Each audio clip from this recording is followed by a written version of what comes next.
بسم الله الرحمن الرحيم. الحمد لله ثم الحمد لله. الحمد لله حمدا يوافي نعمه ويكافئ مزيده. يا ربنا لك الحمد كما ينبغي لجلال وجهك ولعظيم سلطانك. سبحانك اللهم لا أحصي ثناء عليك أنت كما أثنيت على نفسك، وأشهد أن لا إله إلا الله وحده لا شريك له، وأشهد أن سيدنا محمدًا عبده ورسوله وصفيه وخليله، خير نبي أرسله الله إلى العالم كله بشيرا ونذيرا. اللهم صل وسلم وبارك على سيدنا محمد صلاة وسلاما دائمين متلازمين إلى يوم الدين. وأوصيكم أيها المسلمون ونفسي المذنبة بتقوى الله تعالى. أما بعد فيا عباد الله، لقد بدأ موسم الامتحانات فاهتم له الجميع، فالتلاميذ يعيشون الآن على خوف وقلق، ويبذلون جهودهم لينالوا فوزا يرتدونه. يغدون في الصباح على رجاء وأمل، ويعودون في الظهيرة على مراجعة وتقدير لما فعلوا، ويقضون ليلهم في استذكار واستعداد. والآباء يمسكون قلوبهم بأيديهم خوفا على مصير أبنائهم، والمدرسون في إرهاق وضيق، يقضون صباحهم في المراقبة ومساءهم في التصحيح. La période des examens a commencé ces jours derniers et attire l'attention de tous.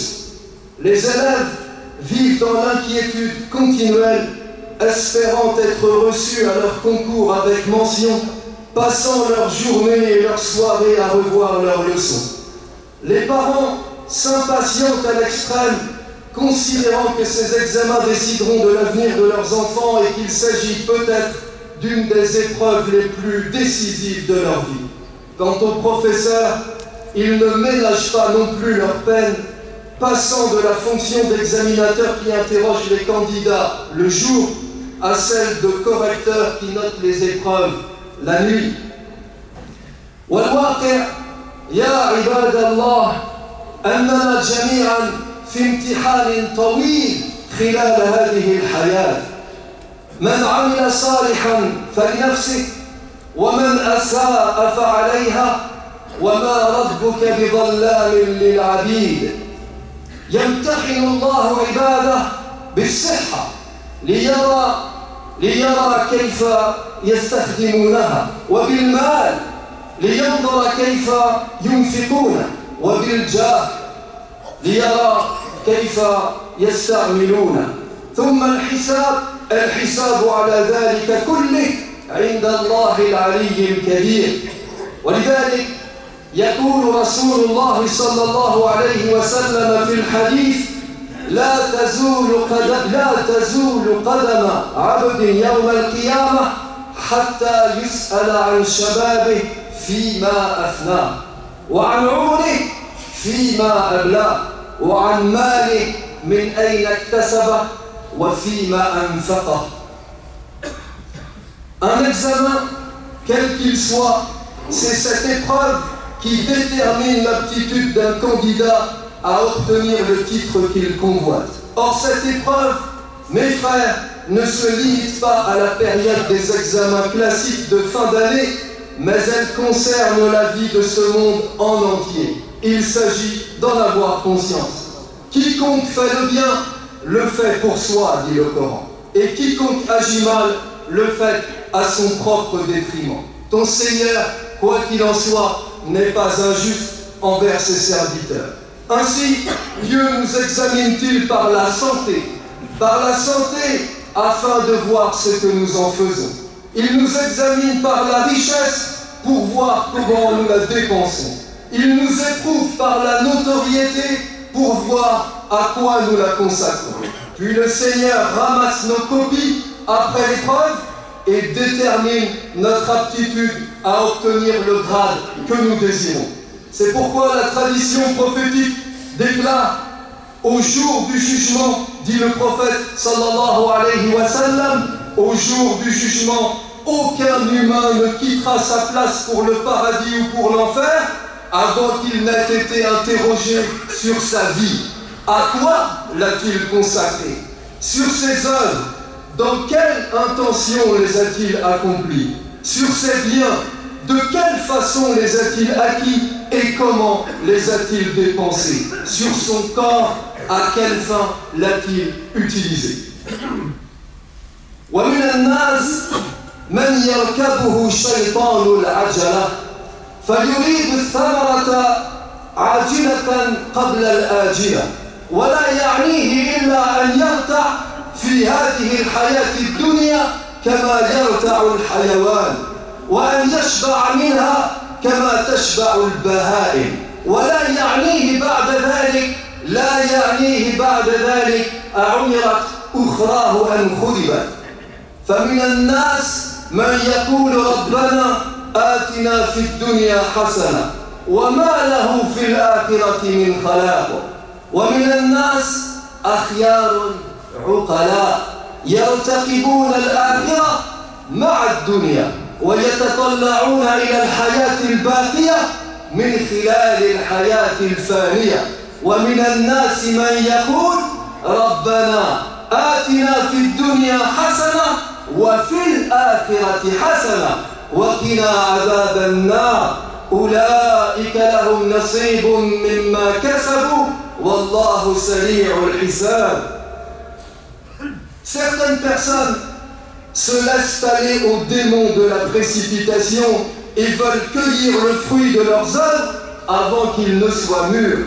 Une seule chose les intéresse en ce monde: manger sur place les fruits tombés et se repaître sur pied des jeunes pousses comme la brebis qui broute. Quant à l'autre monde et aux délices éternelles qu'il promet, ils n'en ont que faire, ils n'en ont cure et s'en moquent totalement. Certains hommes disent: notre Seigneur, accorde-nous les biens de ce monde, or ils n'auront aucune part dans la vie future. Alors que d'autres hommes, plus avisés et plus sages, ne veulent pas sacrifier l'éternel au périssable, ne veulent pas perdre le bénéfice de l'au-delà pour celui du bas monde, ne veulent pas donner leur vie terrestre en échange de leur vie terrestre, en échange de leur vie céleste. Ces personnes-là, mes frères, déclarent, comme le dit le Coran: notre Seigneur, accorde-nous des biens en ce monde et des biens dans la vie future, préserve-nous du châtiment du feu. والله تبارك وتعالى يمتحن عباده ويبتليهم ليمحصهم ويصفيهم فإن اعتصموا بحبله المتين وإن تعلقت قلوبهم بالله العلي العظيم وتنزهت نفوسهم عما يخدش فضيلة الدين بل تسامت هممهم إلى مراتب الصالحين المصلحين فقد فازوا في امتحانهم وساروا على بصيرة من طريقهم يأتون ما أمرهم الله به طائعين مختارين ويحذرون ما حرمه الله عليهم خائفين خاشعين وإذا عرضت لهم شبهة تباعدوا عنها خشية أن يصيبهم منها ما يدخلهم في دائرة الحرام أو يخرجهم عن دائرة الحلال. كما قال النبي صلى الله عليه وسلم: الحلال بين والحرام بين وبينهما مشتبهات لا يعلمهن كثير من الناس فمن اتقى الشبهات فقد استبرأ لدينه وعرضه ومن وقع في الشبهات وقع في الحرام كالراعي يرعى حول الحمى يوشك أن يرتع فيه ألا وإن لكل ملك حمى ألا وإن حمى الله محارمه ألا وإن في الجسد مضغة إذا صلحت صلح الجسد كله وإذا فسدت فسد الجسد كله ألا وهي القلب. Dieu fait subir un examen à ses serviteurs en ce monde et les soumet à l'épreuve. S'ils restent accrochés à sa corde solide, s'ils se saisissent fermement de son anse indéflectible, s'ils demeurent attachés à sa religion indestructible, alors ils seront admis par leur Seigneur et celui-ci leur octroiera la réussite et la clairvoyance ici-bas autant que dans l'au-delà. Oui, Dieu donne à ses serviteurs la vue claire et lucide des choses, et ce en faisant en sorte qu'ils obéissent volontairement à ses ordres, qu'ils s'éloignent délibérément de ses interdits et qu'ils se gardent intentionnellement des choses douteuses et équivoques. Le prophète sallallahu alayhi wa sallam a dit à ce sujet, certes, ce qui est licite est évident, et ce qui est illicite l'est également. Mais entre l'un et l'autre, il y a bien des choses équivoques que beaucoup de gens ne savent pas distinguer. Qui se garde de l'équivoque purifie sa religion et son honneur. Quant à celui qui tombe dans l'équivoque, il n'est pas loin de tomber dans l'illicite comme le berger qui fait paître ses troupeaux aux alentours d'un territoire gardé. Il est bien prêt d'y pénétrer. Chaque roi ne possède-t-il pas un enclos gardé, nous dit le prophète sallallahu alayhi wa sallam. Eh bien, le territoire gardé de Dieu sur sa terre, ce sont les choses qu'il a rendues illicites. En vérité, il y a dans le corps humain un morceau de chair qui, en bon état, permet au corps tout entier de prospérer et qui, en mauvais état, le corrompt en entier. En vérité, ce morceau, c'est le cœur. وامتحانات الدراسة مهما بولغ في ضبطها والتشديد فيها لا يمكن أن تكون مثالية كاملة لأن عيوبها كثيرة عسيرة كما قال المربون قديما وحديثا إن الامتحان الشر لا بد منه.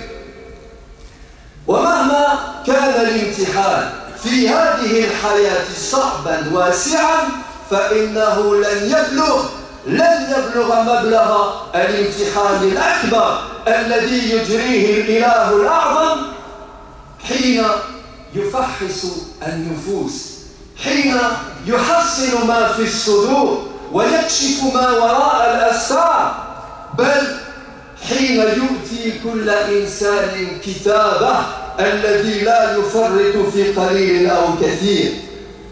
ووضع الكتاب فترى المجرمين مشفقين مما فيه ويقولون يا ويلتى ما لهذا الكتاب لا يغادر صغيرة ولا كبيرة إلا أحصاها ووجدوا ما عملوا حاضرا ولا يظلم ربك أحدا. Aussi dur et sévère soit la correction des copies que les élèves remettent à leurs professeurs, cette correction, mes frères, ne saurait être parfaite et complète. Il faut toujours qu'elle présente des défauts. C'est pourquoi les pédagogues s'accordent à qualifier les examens de mal nécessaires. Mais quel que soit le degré de difficulté des examens que l'on passe ici-bas, il faut savoir qu'il est sans commune mesure avec l'examen ultime que nous fera subir le Seigneur dans l'au-delà. Quand celui-ci sondera nos âmes, quand le Seigneur exposera le contenu de nos cœurs, quand il dévoilera notre fort intérieur et donnera à chaque homme son registre où toutes ses œuvres sont consignées sans que rien ne soit oublié. Aussi négligeable soit-il, le livre sera posé, dit le Coran. Tu verras alors les coupables, anxieux au sujet du contenu de ce livre. Ils diront « Malheur à nous, malheur à nous, pourquoi ce livre ne laisse-t-il rien de petit ou de grand sans le compter ?» وقد يرسب المرء في هذه الحياة مرة وقد يفوز مرة أخرى وقد يفشل في محاولة ويبوء بالنجاح في محاولة تالية ولكن الذي يفشل مع ربه ويستوجب عقابه وغضبه فإنه يسجل على نفسه الخسران الدائم والعذاب المستمر والعذاب الآخرة أشد وأبقى. En ce monde, il est possible d'être recalé à son examen au premier essai et être reçu au second. Il se peut que l'on échoue à la première tentative et que l'on réussisse à la seconde.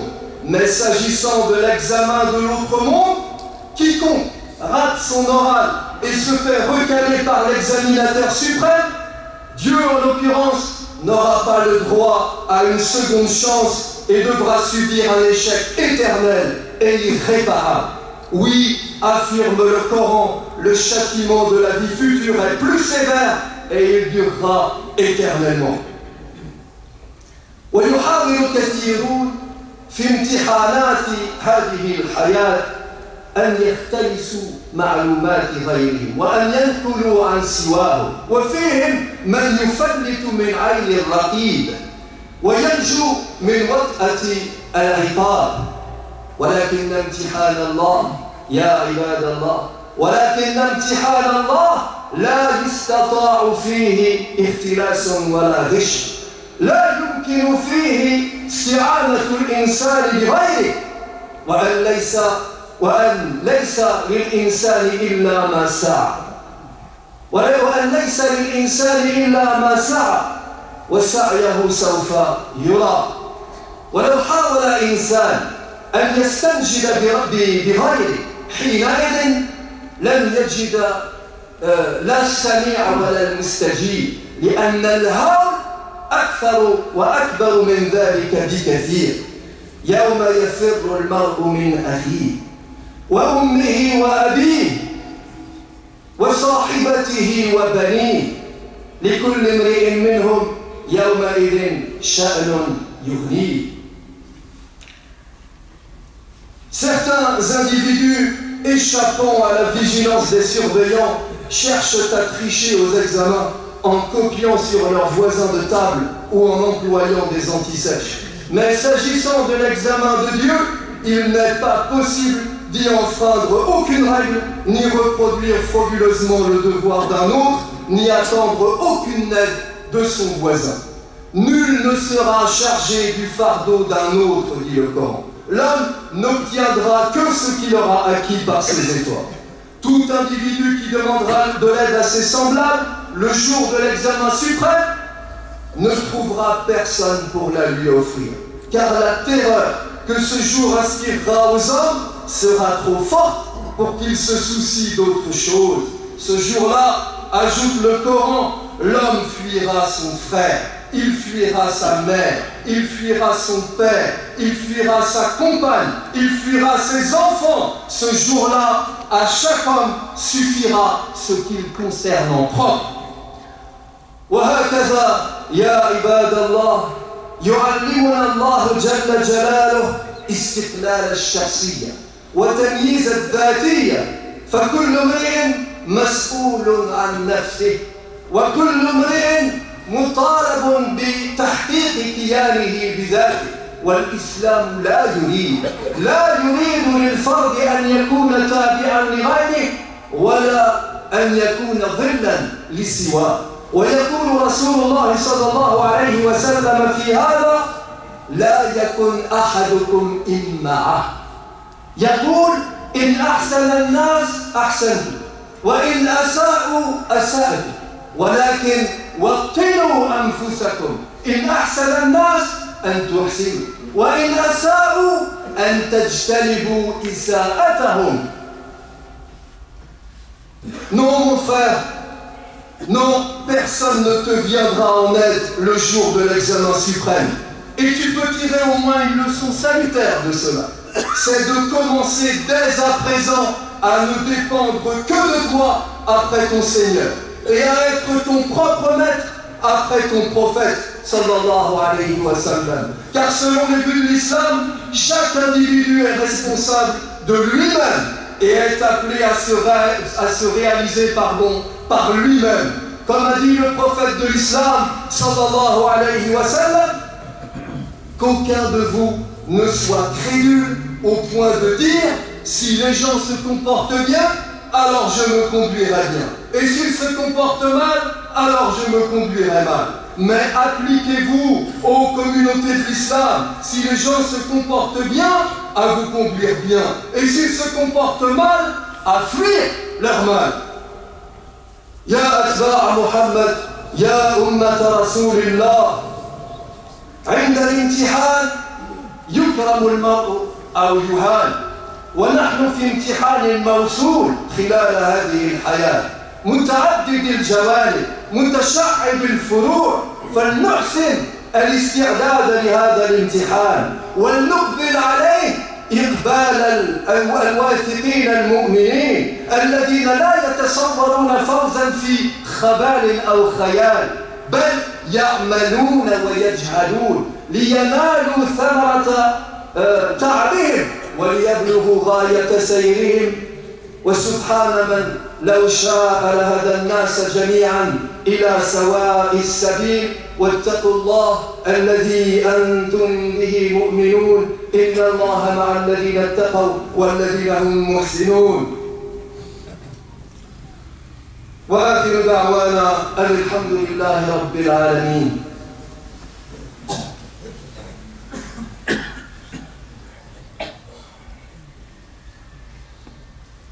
الحمد لله ثم الحمد لله الحمد لله حمدا يوافي نعمه الحمد لله يا رب العالمين يا رب اتقوا الله فيما أمر وانتهوا عما نهى عنه وزجر وأخرجوا حب الدنيا من قلوبكم فإنه إذا استولى أسر واعلموا أن الله أمركم بأمر بدأ فيه بنفسه وثنى بملائكة قدسه فقال عز من قائل عليما إن الله وملائكته يصلون على النبي يا أيها الذين آمنوا صلوا عليه وسلموا تسليما اللهم صل على سيدنا محمد وعلى آل سيدنا محمد كما صليت على سيدنا إبراهيم وعلى آل سيدنا إبراهيم وبارك على سيدنا محمد وعلى آل سيدنا محمد كما باركت على سيدنا إبراهيم وعلى آل سيدنا إبراهيم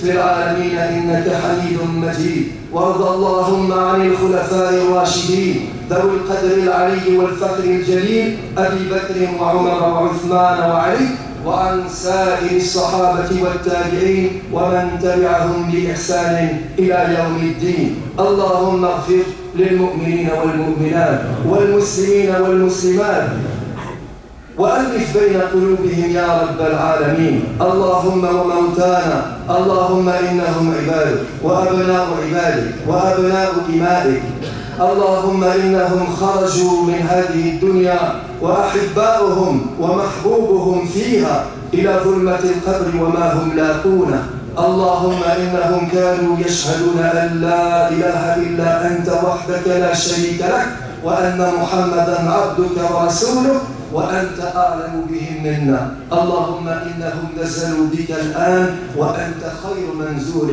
به وأصبحوا فقراء إلى رحمتك وأنت غني عن عذابهم اللهم وقد جئنا إليك شفعاء لهم اللهم إنا جئنا الآن شفعاء لهم اللهم إن كانوا محسنين فزد في إحسانهم وإن كانوا مسيئين فتجاوز عنهم ولقهم برحمتك رضاك اللهم قهم فتنة القبر وعذابه اللهم افصح لهم في قبورهم اللهم جافل القبور اللهم جافل الأرض عن جنوبهم اللهم لقهم برحمتك الأمن من عذابك حتى تبعثهم آمنين إلى جنتك يا أرحم الراحمين. اللهم لا تدع لنا مريضا إلا شفيته، ولا ذنبا إلا غفرته، ولا مريضا إلا شفيته وعافيته، ولا حاجة من حوائج الدنيا والآخرة إلا يسرتها وقضيتها يا رب العالمين. وهناك أخ يسألني عن بنته بأنها في المستشفى، فطبعا ندعو لها بالشفاء العاجل يا رب العالمين. اللهم اغفر لنا ولوالدينا ولمشايخنا ولأرباب الحقوق علينا ولسائر المسلمين أجمعين. آمين آمين آمين، والحمد لله رب العالمين. عباد الله، إن الله يأمر بالعدل والإحسان وإيتاء ذي القربى وينهى عن الفحشاء والمنكر والبغي يعظكم لعلكم تذكرون. وأقيموا الصلاة.